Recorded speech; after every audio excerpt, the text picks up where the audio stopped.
Thank you for joining us today for the ABA Civil Rights and Social Justice Section's program called How Things Work, the Legal Edition. This is a rapid response project that addresses how our civil rights are being impacted by things happening right now in these tumultuous times. My name is Paul Smith, and I'm chair-elect of the section of Civil Rights and Social Justice of the ABA, as well as a longtime litigator and law professor. I'm thrilled to welcome you to this conversation. These videos are a unique opportunity to address what's happening in America today, clarify any misinformation or disinformation being spread, and explain how civil rights and social justice advocates can act to protect the rights of everyone. Today's topic is the Texas mid-decade redistricting that's happening right now. We chose to focus on that because the effort to squeeze more Republican congressional seats out of Texas, along with the responses that may occur in other red and blue states, could determine whether the Democrats are able to retake the House of Representatives next year. We're honored to have with us Mark Gaber, the Senior Director for Redistricting at the Campaign Legal Center. In that capacity, Mark has considerable experience litigating cases about redistricting and gerrymandering in both state and federal court. So without further ado, let's dive in. Mark, what exactly is happening in Texas right now? Well, it's pretty remarkable. President Trump, demanded that Governor Abbott call a special session of the legislature to redraw the state's congressional map in the middle of the decade. What is remarkable, that in and of itself is remarkable. What's remarkable in addition to that is the basis upon which he demanded that they do that, which is that he had his Department of Justice send a letter to Governor Abbott and Attorney General Paxton complaining about the racial composition of 4 of the state's congressional districts. The background is that there had been a decision by the Fifth Circuit in a case that I worked on out of Galveston County, Texas, and the Fifth Circuit had changed its precedent and said that you are no longer required to draw districts that combined more than one minority group into a majority minority district. You can only establish those under Section 2 of the Voting Rights Act in the Fifth Circuit if you do it for a single racial group. What that case didn't say, though, is that you should go around the map and identify all the ones that just happened to naturally occur and dismantle them on the account of their racial makeup. And that is what the DOJ, the U.S. Department of Justice, has ordered Texas to do, and it's what Governor Abbott cited in his proclamation for the special session. So The districts they're targeting, are they primarily districts that have been providing representation to African Americans? That's certainly what I've heard. yeah, it's African Americans and Latinos. The 2 African American seats have been targeted, and 3 Latino held seats have been targeted. I see. And is it really possible, you think, that those 5 districts could be converted into 5 Republican-leaning districts? Are there enough Republicans there? I would have thought it was already a pretty gerrymandered map after all. It was, and it is, but it certainly is possible to make it more gerrymandered, and that's what they're endeavoring to do. In particular, they have cited President Trump's 2024 election results as the basis upon which, they're redrawing these. Now, other election results in these new proposed districts are not as friendly to the Republicans, but they're certainly significantly more friendly than the current version of those maps are. And so it is undoubtedly a improvement from their perspective. Sometimes when people try to do this, they end up overdoing it and spreading their own voters out kind of too thinly, and they end up hurting themselves because in the end they have what's called a dummy bander. They lose seats rather than gain them. You think there's any danger of that happening in this case to the Republicans? From looking at the map, it does not look like that to me. Obviously perhaps they're overestimating the ability of congressional Republicans to match President Trump's performance, particularly in the Rio Grande Valley with Latino voters there. But barring that, it seems that it was done with a bit more precision than we've seen in the past. And what happened in Texas from 2010 to 2020, 2018 was a big year for Texas Democrats with Beto O'Rourke at the top of the Senate ticket there, there was a collapse in the suburbs, and they had relied upon those suburban voters in their gerrymander from the prior decade. And so I don't see, that's not obvious to me that that would occur in this map. And can you explain to our listeners, our viewers, why is it that the Voting Rights Act doesn't protect these districts, which after all sound like they were drawn to provide representation to minority voters? Well, we certainly think it does. I mean, particularly with respect to the Latino voters that they've targeted. As one example, they've taken a district in Houston that's District 29. It's Sylvia Garcia's district. That's a 64, I believe, percent Hispanic citizen voting age district. They've dropped it by 20 points to 43% and put in its place a 50.5% district that election results show would be won by Republicans. And so So that they're drawing kind of a fake Hispanic district. correct. And they've done that in the San Antonio area as well. So I think that it's hard to see how that would not violate the Voting Rights Act. It seems to me almost a challenge to dare the Supreme Court to, uphold it.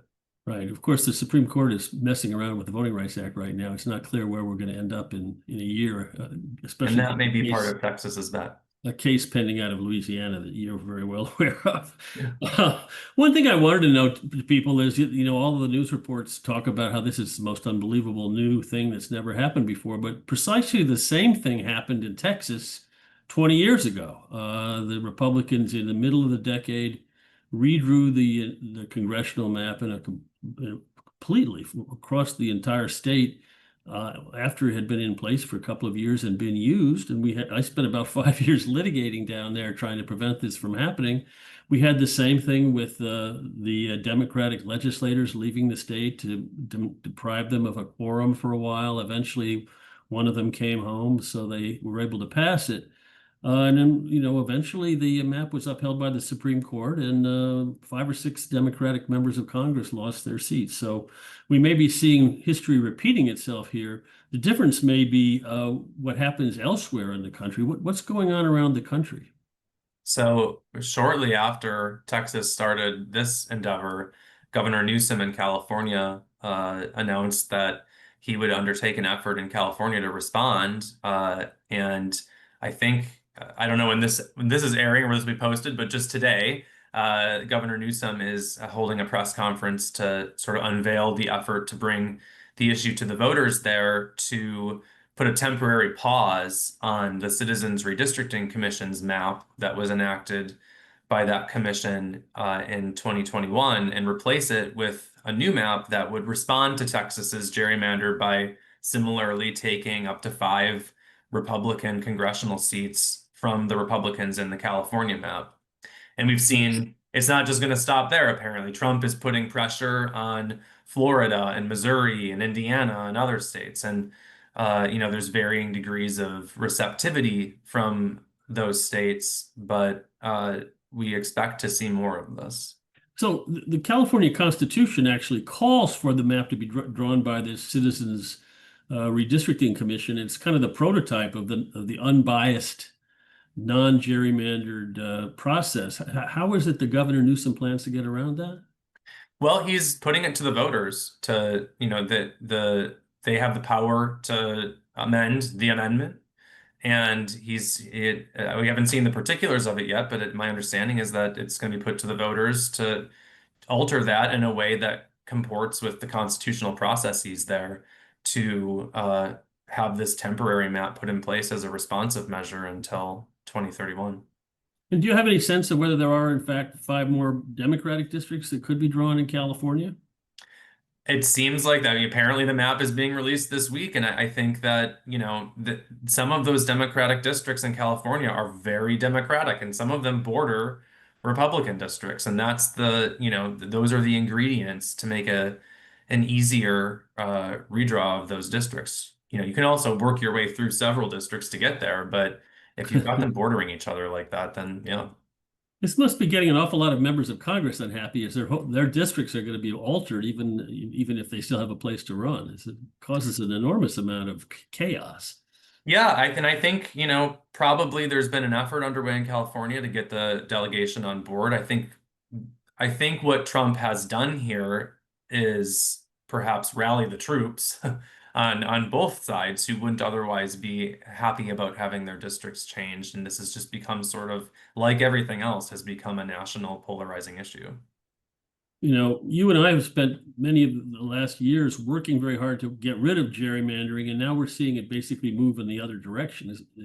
It is a remarkable phenomenon. I mean, if we end up with 5 or 6 states actually doing this, we'll have the most gerrymandered set of maps probably ever in the history of Congress. It's going to be an interesting. Do you have a sense of if they really do go to the map, both parties in as many big states as they can get to, that whether the Republicans or the Democrats will end up ahead here? It's the conventional wisdom is that the Republicans have more opportunities right now because there's other Democratic led states that for which it'd be harder to make changes right now. New York is an example of that.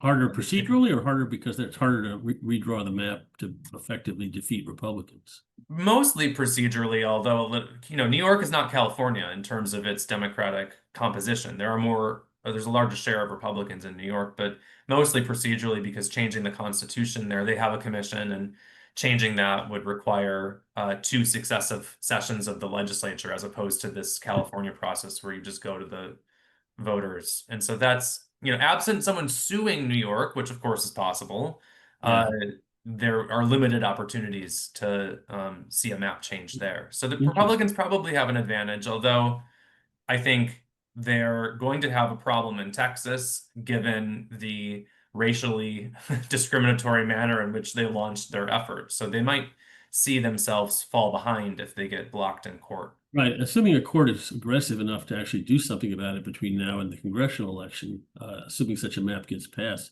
Can you back up for us for a little bit and just give us a kind of a lay explanation of how you go about making a map biased? What is a gerrymander as opposed to just a district map, and how do you introduce bias into a map? It's usually done with 2 goals in mind, one either for partisan purposes or one for racial purposes. And in In a this lot of case, parts of it's the clearly partisan. right, and a lot of parts of the country that those overlap a bit. But it involves just either cracking or packing. And so packing is when you have too many of your opponents to not to totally deprive them of a district. So you just try to minimize the number of districts they get. So concentrate them in as few districts as possible, and then spread out the remaining members of whoever the disfavored group is so that they'd be swallowed into a sustainable majority of the people you prefer, the voters you prefer, in more numerous districts than that. It And sounds like that in latter part Texas. is cracking. Sounds like in Texas, what they're doing is they're taking some of the packed Democratic districts and cracking them instead and seeing if they can get rid of them. Yes, yes, and they're relying on lower turnout among, in particular, Latino voters in Latino districts to Yeah, try to accomplish that. especially in non-presidential years, I Right. suppose. So, you've been an opponent of gerrymandering for a long time. Can you give us an example of a gerrymander and how it has really negative effects, not in terms of who gets elected, but how that then distorts public policy? And I'm thinking of your favorite home state of Wisconsin. Yeah, I think that probably is the best Probably as example. good an example as one Yeah. could. You and I have both tried to get rid of that, and you were the one who succeeded. Yes. So the Wisconsin map got struck down in 2024, 2023, 2024 for the 2024 election. The Uh, legislative map, yeah. and Wisconsin's one of the most politically balanced states, and probably the most politically balanced state in the country. And all of its elections are, by a hair in one way or the other. And yet the legislature was for most of the past 15 years nearly 2/3 Republican because of the way that they drew the district lines when they got power in 2011. And that result, Wisconsin's one of the few states where Medicaid expansion has not occurred, something that's, very popular if you poll it in Wisconsin. It had until recently a draconian abortion law that was written during the territorial days that the legislature wouldn't get rid of. And they got rid of their public unions. And so, like, all of these measures are not popular. They wouldn't pass if you put them up to a vote of the citizens, but because of the skewed legislature there, that this became the public policy of the state. And when the Democratic governor won, Tony Evers beat Scott Walker in 2018, the legislature quickly took a bunch of powers away from the governor and took a bunch of powers away from the attorney general who had, that office had flipped to the Democrats as well.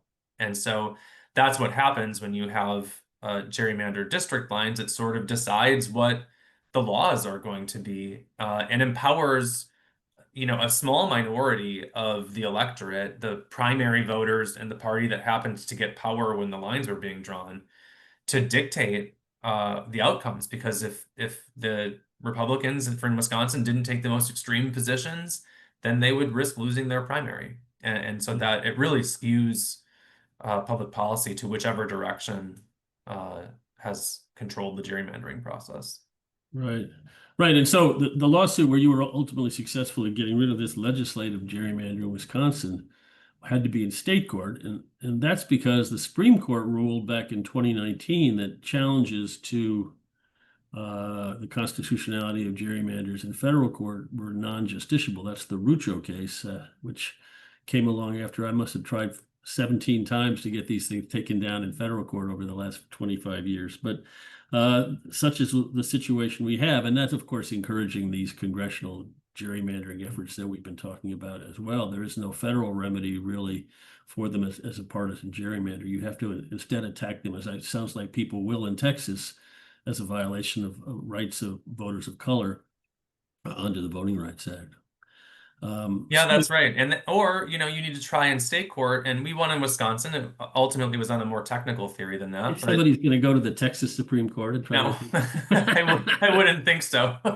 But even in the point I want to make with that though is like, even in friendly state courts or for where you would suspect they would be friendly to this, they are funded by the state legislature. State legislators threaten to impeach them. I mean, it is just not the same as being in a federal court. There are protections that come from that independence, yeah, lifetime appointments and whatnot in federal court that you really just don't see in state court. they are much more political entities, the state courts, including the state Supreme Courts. So, you and many of us have worked a long time to sort of get rid of gerrymanders. Now we're seeing an awful lot of people on the left pushing toward having more gerrymanders, at least in retaliation. I mean, sort of, what would you urge people who care about civil rights and social justice to be doing about this issue right now? I think people need to, it's not going to happen right now, but we need to get Congress to fix this on a national level. That is really the only solution to Yeah. this. And it almost happened a couple of years ago, 3 years ago in the We freedom. came very close, but for a couple senators refusing to go along with the exception to the filibuster on this issue. But that has to happen. And maybe, one hope I have is if the Republicans who voted in lockstep in opposition to any reform, you start to hear some of them now whose districts are being challenged, saying that they want to see some reforms. And so perhaps there could be a silver lining to this current race to the bottom, that there might be at least some type of reform effort that could see its way through at the federal Maybe level. so. The future is hard to see, that's for sure. Yeah. Well, thank you, Mark, for shedding light on what's happening here and how it's impacting potentially the political balance of power in the country. And to everyone who joined us today, thank you for being a part of this important dialogue. The issues we've explored are complex and challenging, but by coming together in spaces like this, we're taking meaningful steps toward progress. Remember, the work doesn't stop here. It continues with the actions we take in our communities, our workplaces, and even within the American Bar Association. So I encourage you to stay involved. And I encourage you to get involved with the ABA's Civil Rights and Social Justice section and become a member, join one of our committees. But once again, thank you for watching. And once again, thank you, Mark, for your wisdom and insight. Together we can and will make a difference. And thank you to everyone. Thanks for having me.